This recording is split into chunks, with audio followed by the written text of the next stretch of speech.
कल का हमारा टॉपिक कंप्लीट हो गया था। आज मैंने लिया है प्रोटोजोआ, क्लासिफिकेशन ऑफ प्रोटोजोआ, ठीक है, टैक्सोनॉमी। तो ये प्रोटोजोआ के बारे में आज हम जानेंगे। What are protozoa, how you can them.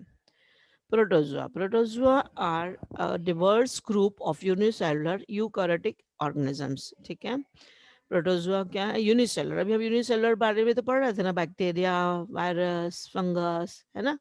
तो ये भी वही हैं, यूनिसेलुलर ऑर्गेनिजम्स हैं, ये भी यूकैरियोटिक हैं।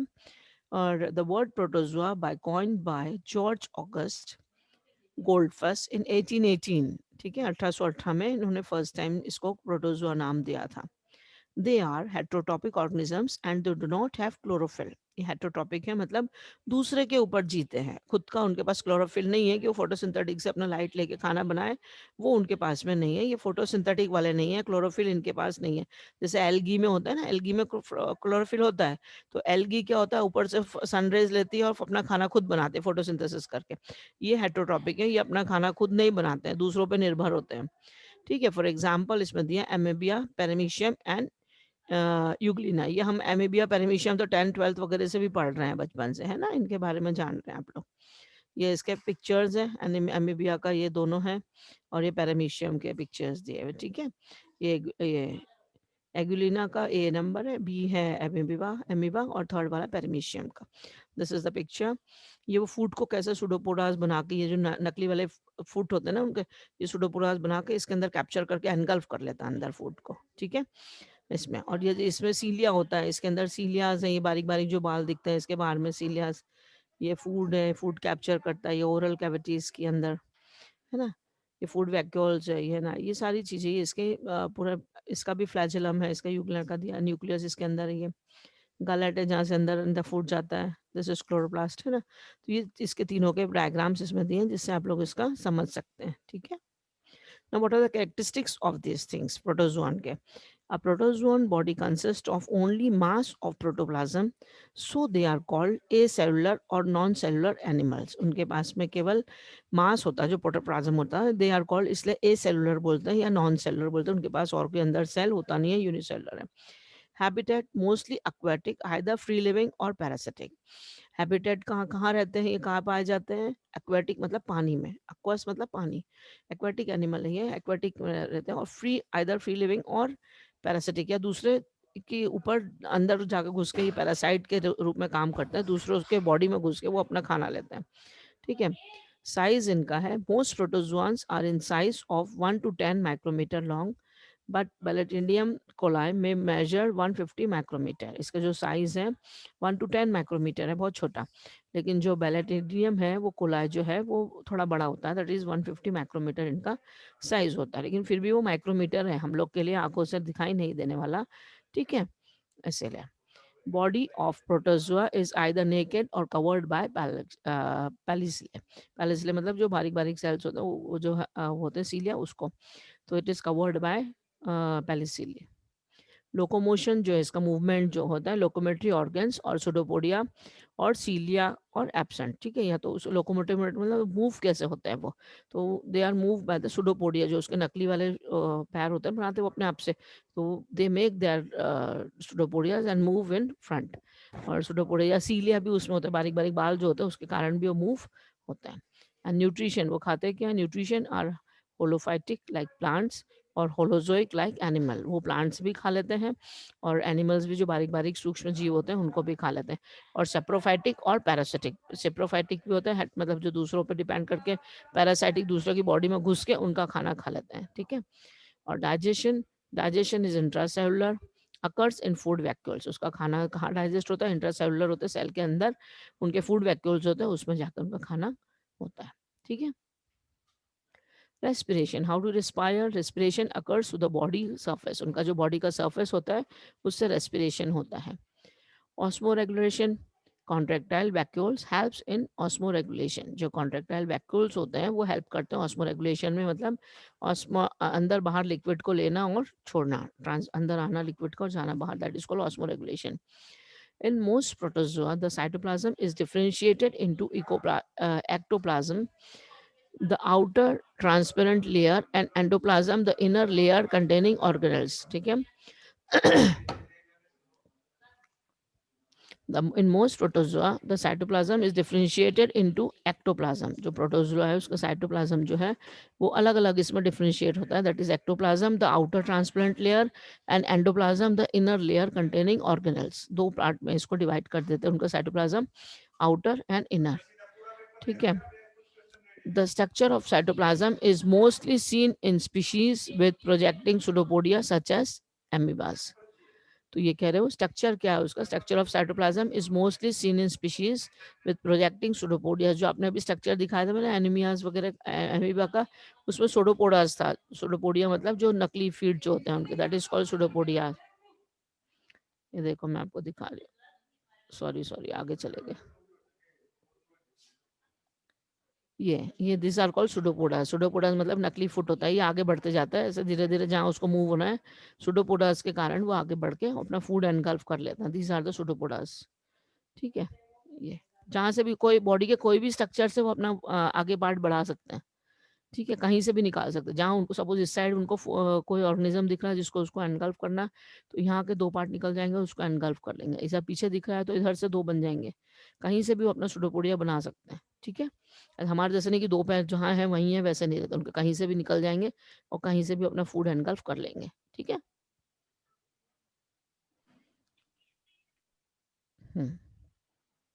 कहाँ चल रहा था. हाँ. The structure of cytoplasm is most seen in species with the projecting pseudopodia such as amoebas. जो अभी अभी मैंने बताया वो amoebas में pseudopodias होते हैं, उससे वो अपना खाना लेते हैं और वो स्ट्रक्चर से उनका pseudopodias कहलाते हैं वो. Reproduction occurs by both sexual and asexual reproduction. Sexual reproduction भी होता है और एसेक्सुअल रिप्रोडक्शन भी होता है. एसेक्सुअल रिप्रोडक्शन होता है usually bye binary fission. Binary fission मतलब एक के दो सेल अपने आप होते जाते हैं. That is asexual reproduction, binary fission से. और सेक्सुअल रिप्रोडक्शन हैपेंस बाय कॉन्जुगेशंस. ठीक है.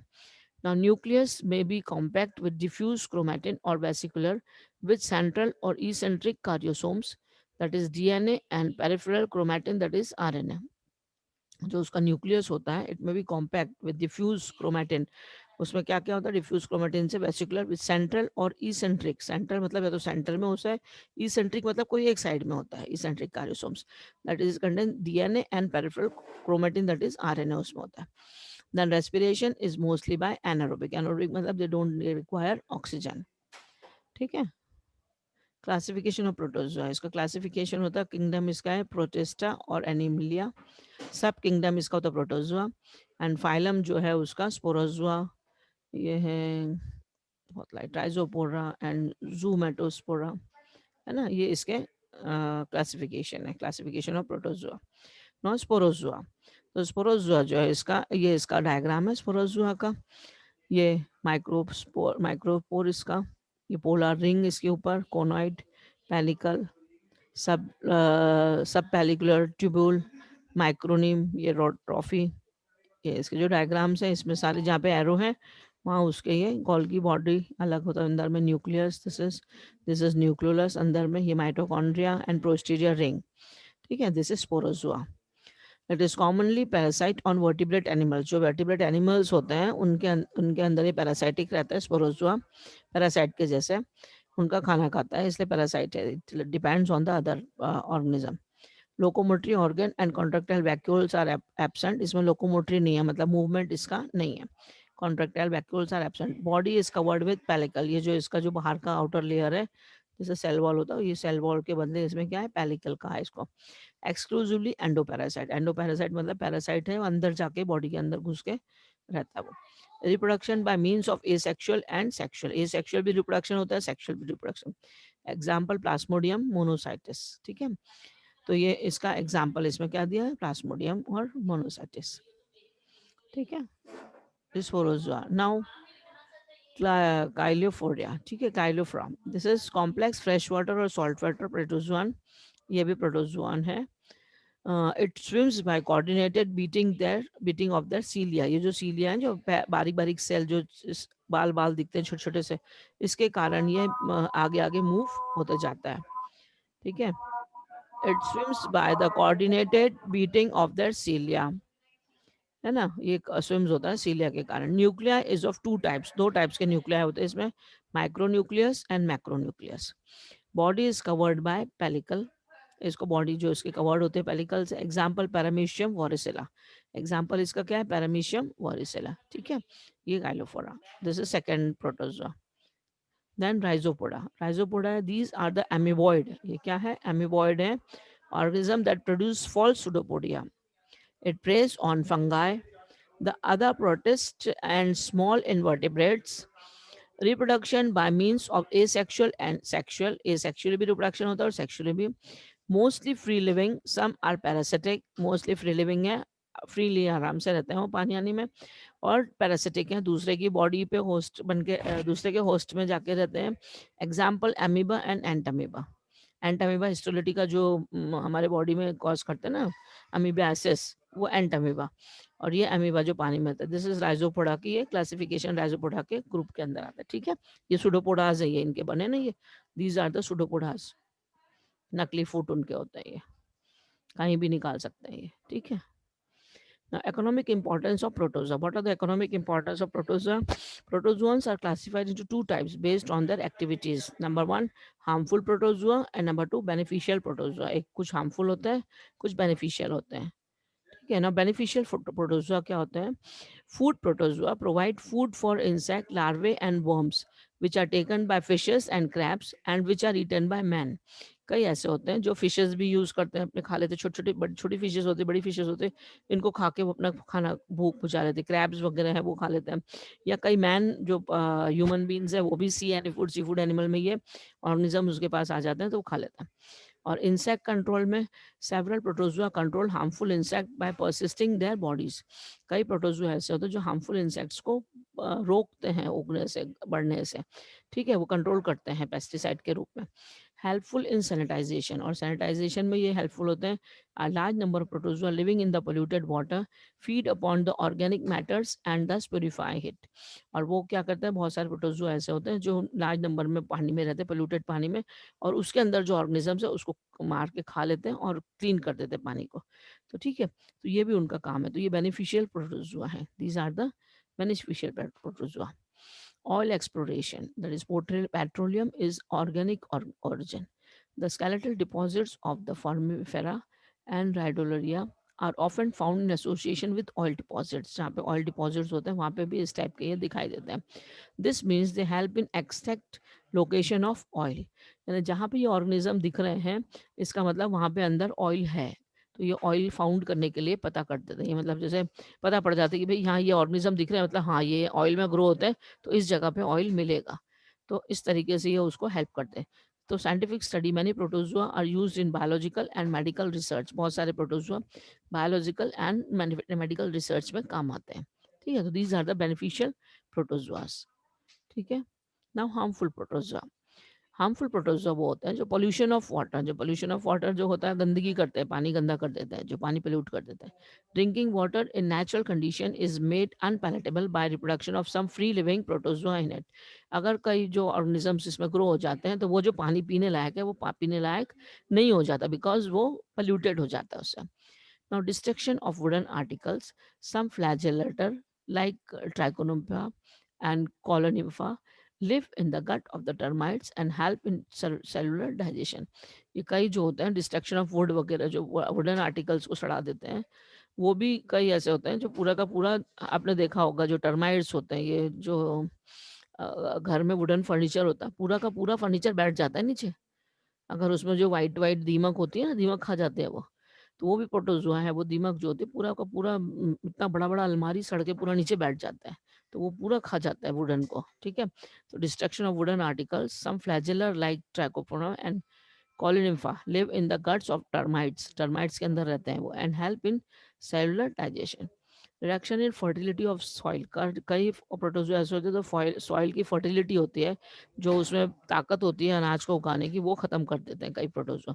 तो protozoa feed on the nitrogen fixing bacteria and this reduces the fertility of the soil. जैसे अनाज उगाने के लिए नाइट्रोजन आवश्यकता पड़ती है, लेकिन ये जो अंदर बैक्टीरिया होते हैं सॉइल के अंदर जो खेती में अच्छा काम करते हैं, अच्छे से खेती उगाने के लिए, अनाज उगाने के लिए काम आता है, वो प्रोटोजोआ उन्हीं बैक्टीरिया के ऊपर पैरासाइट बन के बैठ जाते हैं और उनको ख़त्म कर देते हैं। तो वो सॉइल की फर्टिलिटी हो जाती है, वो ख़त्म हो जाती है। समझ में? तो इसीलिए दिस इज़ हार्मफुल प्रोटोजोआ। ये प्रोटोजोआ जो हमारे लिए यूज़ के नहीं होते। Thank you. तो आज का टॉपिक आपका यही है, और किसी और कोई क्वेश्चन है तो आप पूछ सकते हैं। Any questions? Got it? आज मैंने क्या बताया प्रोटोजोआ के बारे में था? Yes ma'am. हाँ बेनिफिशियल, हार्मफुल। हाँ, बेनिफिशियल प्रोटोजोआ, हार्मफुल प्रोटोजोआ, और उसके यस स्ट्रक्चर्स मैम। बताए, उसके क्लासिफिकेशन। हाँ बेटा। हम कुछ नहीं। हाँ, किसी और कोई क्वेश्चन है, कुछ पूछना चाहते हो? शिवम बोलना है? मोहम्मद फैजन? No ma'am. हाँ, किसी और कोई क्वेश्चन है तो आप पूछ सकते हो। जुबेर, समझ में आया? नहीं मैम। हाँ, निखिल कुछ बोल रहे हो? नहीं मैम। क्या बताया आज मैम? मैंने? हाँ बोलो। मैम बेनिफिशियल में बताया। हार्मफुल के अलावा भी होते हैं, मतलब हार्मफुल है और हाँ, बेनिफिशियल। बेनिफिशियल है ना, हाँ, जैसे बताया हमने, तो था मैम ने भी। हाँ, बेनिफिशियल मतलब जो फायदेमंद है, और हार्मफुल यानी जो नुकसान वाले हैं। जैसे पैरासाइट अपन ने यस कल मैम। वो भी पढ़ा था ना, फंगस भी पढ़ा था हमने। फंगस में भी कोई यस मैम। बेनिफिशियल वाले हैं, कोई नुकसान वाले हैं। तो बेनिफिशियल वाले जैसे पेनिसिलिन था, कल पढ़ाया, बताया था ना आपको, पेनिसिलिन से पेनिसिलिन ड्रग बनता है। और ईस्ट यस है मैम। जो फर्मेंटेशन के काम में आता है। तो ऐसे बैक्टीरिया में भी कई बैक्टीरिया फायदे वाले होते हैं, लैक्टोबैसिलस वगैरह जो पेट के डाइजेशन वगैरह में आता है, जो दही में रहते हैं। तो कई बैक्टीरिया फायदे यस के, मैम। कोई नुकसान वाले, ऐसे इसमें भी है। प्रोटोजोआ कोई फायदे वाले, कोई नुकसान वाले, पैरासाइट्स हैं, है ना? बेनिफिशियल तो वैसे भी हाँ, बेनिफिट है मैम मैम। रमन सब से इसमें अटेंडेंस होते हैं लगवा लो। बेनिफिशियल। हाँ बेटा। अटेंडेंस लगवा लो रमन से। हाँ, रमन अटेंडेंस ले लो बेटा, फिर इन लोग को जाना होगा तो ये चले जाएंगे। मैम ऑलरेडी ले लिया। ले लिए? ओके ले ओके। लिया। हाँ ठीक है मैम, जा सकते हैं। हाँ हाँ बेटा, जा सकते हो, मैंने कंप्लीट कर दिया इसको। तो मैं जल्दी, छोटा टॉपिक होता है ना, जल्दी कंप्लीट कर, ताकि आप लोग 5 मिनट पहले भी निकल सकते हो, है ना? कोई तकलीफ नहीं। Yes ma'am. हाँ बोलो, और थैंक किसी यू। को कोई क्वेश्चन है? एनी मैम मैं क्वेश्चन? ये कह रहा था, हाँ बोलो बेटा। मैम मैंने कल क्लास अटेंड की थी, लेकिन मेरी पर्सन वो नहीं लगी अटेंडेंस उसमें। बेटा कल का जो अरे हुआ रमन ना, भाई ने बताया सुनो, तो था। मैंने कल बता दिया था, कल का जो था उसमें एरर था। कल 53 के 53 पूरे स्टूडेंट्स उसमें एब्सेंट वाली लिस्ट में चले गए, एक दो का नहीं, सारे यस बच्चे मैम। एब्सेंट लिस्ट में थे। मैंने रमन से जो अटेंडेंस ली थी ना, चढ़ाई मैंने वो वाली अटेंडेंस है जो रमन ने ली थी, उसकी अटेंडेंस नहीं चढ़ी अरे मैम, आपकी। कल तो रमन भाई डेमोन्स्ट्रेशन ने वाला भी बताया क्लास है। था। हाँ, रमन को भी नहीं पता था, रमन को भी मैंने बताया। यस।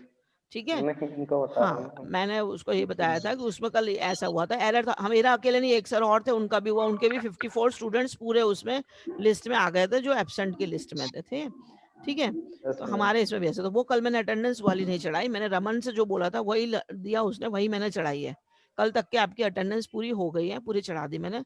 सब बच्चों की अटेंडेंस ईआरपी में चढ़ गई है। ठीक है। अब आप लोग को, तुम लोग की अटेंडेंस मिल जाएगी जब तुम ईआरपी खोलोगे, जब तुम लोग का रजिस्ट्रेशन उसमें हो जाएगा ईआरपी में ना, तब तुम लोग खोल के अपनी अटेंडेंस देख सकते हो। ठीक है। Ma'am okay. हाँ, मैम ये जावेद अख्तर से पूछे सीआर ग्रुप में कुछ पढ़ता है या नहीं पढ़ता है? क्या बात हो गई? हम सारे एक एक डिटेल, एक एक लाइन बाय लाइन, जैसे जैसे आगे चीजें इंफॉर्मेशन पता चल रही थी, सारी लिखी हुई है। कल ही हाँ, सब लोग मैम कल देख ही लिया कंफर्म करो करवा दिया बेटा। था ये बात। आप लोग आप सभी लोग ना मैं करा देख लिया देता हूँ। करो, कई बार आप लोग देखते नहीं हो ना, खोल के पढ़ते नहीं हो मैसेजेस को, तो आपको वो चीज फिर दिमाग में रह जाती कि हमें ये नहीं पता, वो नहीं पता, है ना? सारे इन्फॉर्मेशन आप लोग पढ़ लिया करो ग्रुप में। ठीक है। ठीक है। और किसी ओके और कोई मैम मेरा क्वेश्चन? असाइनमेंट बन गया है। हाँ दिखाओ, बोलो, चलो बताओ, बोलो। मैम मैंने पीपीटी में बनाया, आपको मेल कर सकती हूँ मैं। हाँ, मेल भी कर दो और बता भी दो, थोड़ा सा सब लोग सुन लेंगे, उनको आइडिया बढ़ जाएगा कैसे बनाना है आगे। Okay ma'am. हाँ बताओ। मैम स्क्रीन मैम शेयर एक मिनट। करवा के दिखा देगी। हाँ हाँ, स्क्रीन शेयर कर सकती हो, स्क्रीन शेयर करके पढ़ के बता दो, हाँ चलो। मैम, इनका स्क्रीन शेयर बता करा दो। अभी टाइम तो है हमारे पास में ना। Yes ma'am, time ma'am yes बहुत मैम है। बहुत स्क्रीन टाइम मैम वो है। लैपटॉप स्क्रीन में है। शेयर। अच्छा, लैपटॉप में है, चलो ठीक है। तुम ऐसे ऊपर से बता दो, कल बता देना। Yes ma'am. अब तुम जिस Okay. लोग को जिनको अगर स्क्रीन शेयर करके प्रेजेंटेशन दे रहे हैं ना, मैं एक दिन तुम्हारा वैसा भी रख दूंगी ताकि तुम लोग अपना जो असाइनमेंट है वो अपना ऐसा प्रेजेंटेशन भी दोगे। उससे क्या होगा, तुम्हारा खुद को एक बढ़ेगा, धाड़स बढ़ेगा, अंदर खड़े रह के मैम 4 लोग के स्किल सामने बढ़ेगा बोलने का ना। हाँ, प्रेजेंटेशन से। 4 लोग के सामने बोलने का तुम्हारी एक ताकत बढ़ेगी, उसमें तुम लोग को अच्छा लगेगा। तो अपनी अपनी प्रेजेंटेशन की तैयारी रखना, तो तुम लोग अपने प्रेजेंटेशन दे देना उस पे। एक क्लास ऐसा भी रख दूंगी मैं, एक है ना यही हमारे मैम, पास। फ्राइडे को 2 से 4 फ्री रहते हैं, 2 से 4। हाँ, वो प्रैक्टिकल वाला टाइम अभी आएगा ना अपने पास में। थर्सडे भी मेरा 2 से 4 खाली है, तो मुझे थर्सडे प्रैक्टिकल मिलेगा 2 से 4, उस दिन मैं डाल दूंगी जिस दिन खाली रहेगा, है ना। तुम लोग भी खाली हो ना थर्सडे को 2 से 4? मैम हमें क्या काम है? यस मैम, नहीं बेटा, तुम्हारे कोई क्लास थर्सडे तो को नहीं तो है, 4:30। है ना, नो तुम्हारे मैम, कोई क्लास क्लास तो नहीं। नहीं है ना 2 से 4, तो बस ठीक है। No ma'am. उस दिन हम रख लेंगे 2 से 4 में थर्सडे को, तो तुम लोग देख लेंगे तुम लोग सब। हाँ, तो फिर उसमें हम लोग तुम लोग तैयारी करके रख लो, जिन जिन को बोलना है वो। जितने तुम लोग बोलोगे ना, तो तुम्हारा प्रेजेंटेशन देने का एक नॉलेज बढ़ता जाएगा, वो स्किल है। 4 लोग के सामने खड़े होकर हमें कैसे बोलना है, ठीक है। और उसमें क्या होगा, आपको भूलना भी नहीं है, सामने आपकी स्क्रीन चलेगी, आप जो बोलेगा वो अपना स्क्रीन शेयर करे, वो अपना स्क्रीन शेयर करके बताता जाए, है ना, उसको देख देख के पढ़ के समझाते जाना, तो आपका Yes, टॉपिक भी ma'am. रिवीजन हो जाएगा सबका, ठीक है। और किसी को कोई क्वेश्चन है?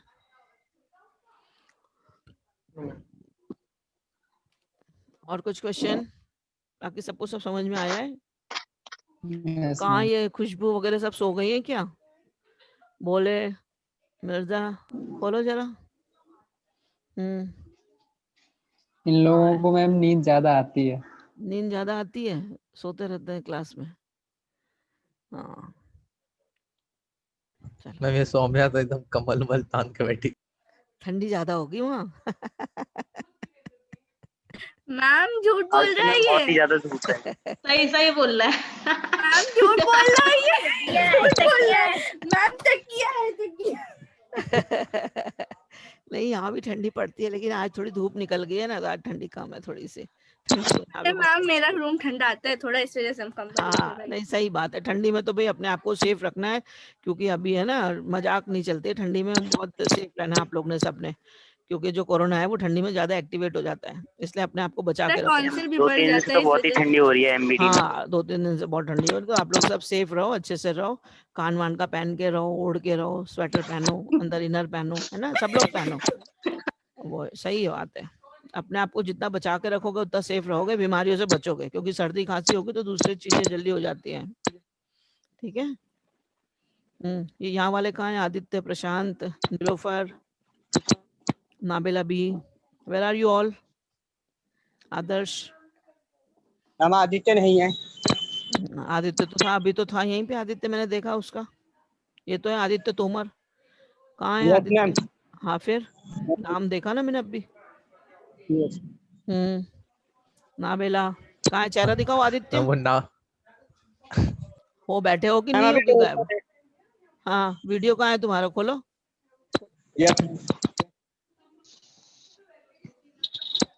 कृतिका मैम सिंह वो भी बस दिख रही बोल है। के अटेंडेंस लगा। हाँ, आदित्य सिर्फ अटेंडेंस लगाने आए थे क्या? हाँ, माइक बंद है तुम्हारा। क्लास में था। क्लास क्या बताया मैंने आज, बताओ जरा, क्या पढ़ाया मैंने आज? गायब हो गए, बोलो क्या पढ़ाया?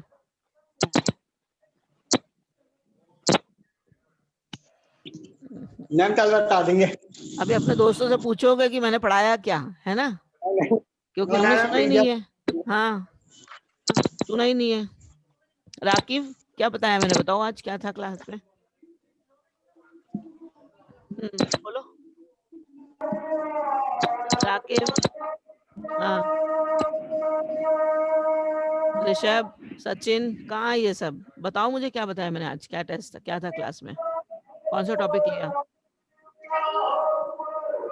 प्रशांत? हाँ, बोलो बोलो। के बारे में लिया था। किस चीज के बारे में? हाँ, प्रोटोजुआ, वेरी गुड। क्या बताया प्रोटोजुआ के बारे में? जॉर्ज अगस्त में इनका नाम रखा था प्रोटोजोआ। हाँ, क्या बताया और क्या बताया? क्लासिफिकेशन में कौन से बताए नाम उसके प्रोटोजुआ के, बताओ, कौन बताएगा, बताओ। प्रशांत, नीलोफर, कहाँ ये सब? सिमरन, मंगत, हाँ, कपिल कुमार, कहाँ हूँ?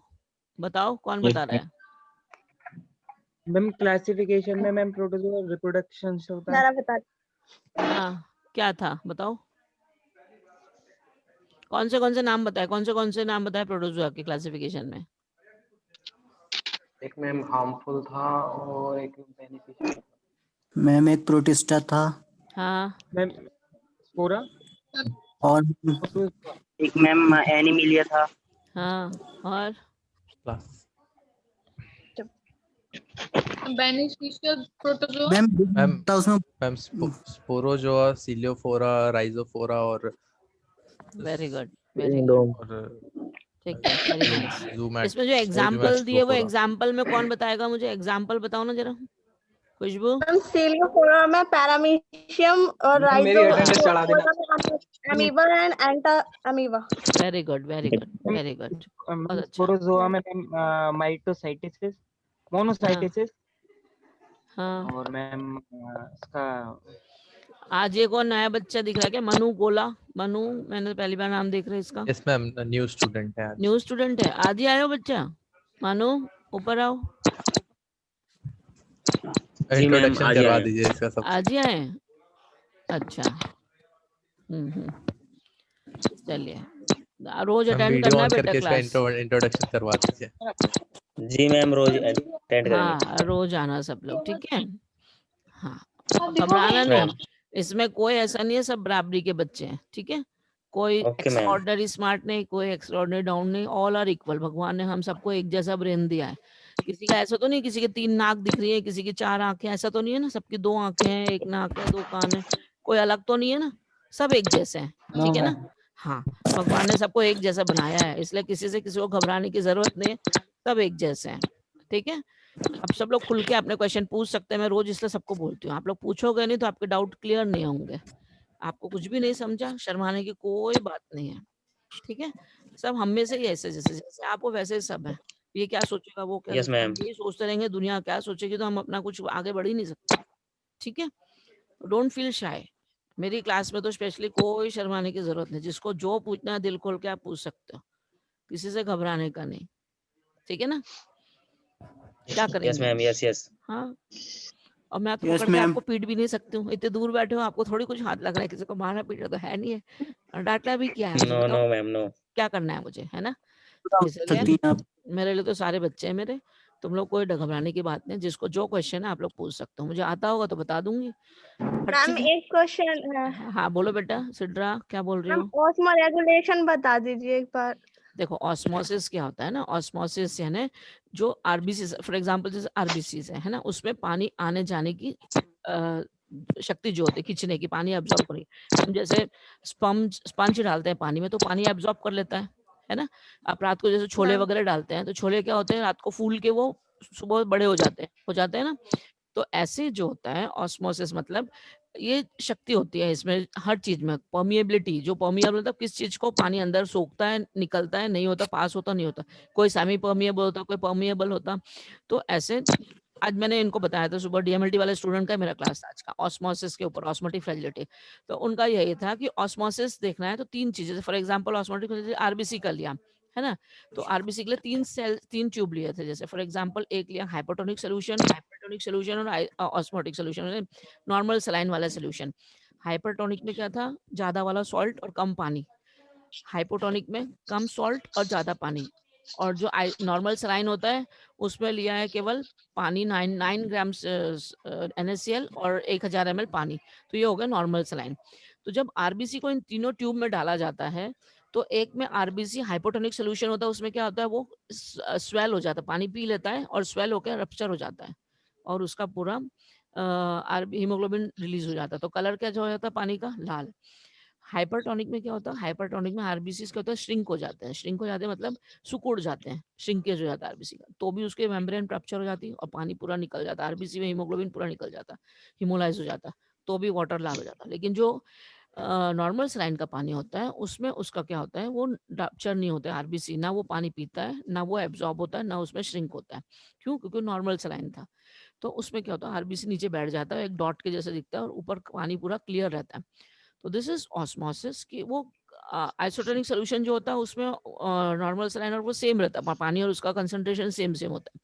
तो ऑस्मोसिस मतलब कितनी शक्ति है वो पानी को एब्सॉर्ब करने की, पीने की या निकालने की या रप्चर होने की, दिस इज कॉल्ड ऑस्मोरेगुलेशन। तो जो जैसे ये सेल्स है, ये पैरामीशियंस है, ये इसमें क्या ऑस्मोसिस होता है कि वो कैसे पानी में, जैसे सॉल्ट वाटर में अगर वो है तो वो पानी पी सकते हैं, नहीं पी सकते हैं, एब्सॉर्ब करते हैं नहीं, दैट इज कॉल्ड ऑस्मोरेगुलेशन। ठीक है, पानी का हमारे यस अंदर मैम। हमारी बॉडी में आरबीसीज में जो सेल्स होते हैं वो उसको आना जाना लेना, पानी एब्जॉर्ब करना, सॉल्ट सोल्यूशन है, कैसे एसिडिक अल्कलाइन है, अल्कलाइन मीडिया है कि एसिडिक मीडिया है, उसमें वो कितना आरबीसी एब्जॉर्ब करते हैं, सॉल्व नहीं करते हैं, वो सारी चीजें, दैट इज ऑस्मोसिस रेगुलेशन। ठीक है, समझ में आया? मैम आ गया। सॉल्ट कंसंट्रेशन के ऊपर रहता है ऑस्मोसिस का, पानी में कितना सॉल्ट कंसंट्रेशन है, हाइपर है, हाइपो है, या नॉर्मल सलाइन का जो होता है 9% सॉल्ट होता है NaCl और 1000 पानी होता है। ठीक है, Yes, ma'am. और किसी को कोई क्वेश्चन है? ये हमारी बॉडी का भी सॉल्ट रेगुलेशन जो होता है ना वो ऑस्मोसिस पे ही होता है। जैसे आप गर्मी में देखो कितना सारा पसीना निकलता है, तो सॉल्ट पूरा निकल जाता है बॉडी से, पसीना निकल जाता है। अगर आप पानी पियो, सॉल्ट वाटर पियो, जूसेस पियो, तो आपका ऑस्मोसिस रेगुलेशन बराबर चलता है। ठीक है ना, इसलिए तो बोलते हैं गर्मी में शरबत वगैरह, जूसेस वगैरह पीना चाहिए, क्योंकि हीट से पानी पूरा इवेपोरेट होता है, सॉल्ट्स पूरा निकल जाते हैं, तो वो अपने को बैलेंस करने के लिए सारी चीजें लेनी पड़ती है। ठीक है, और कोई क्वेश्चन किसी को?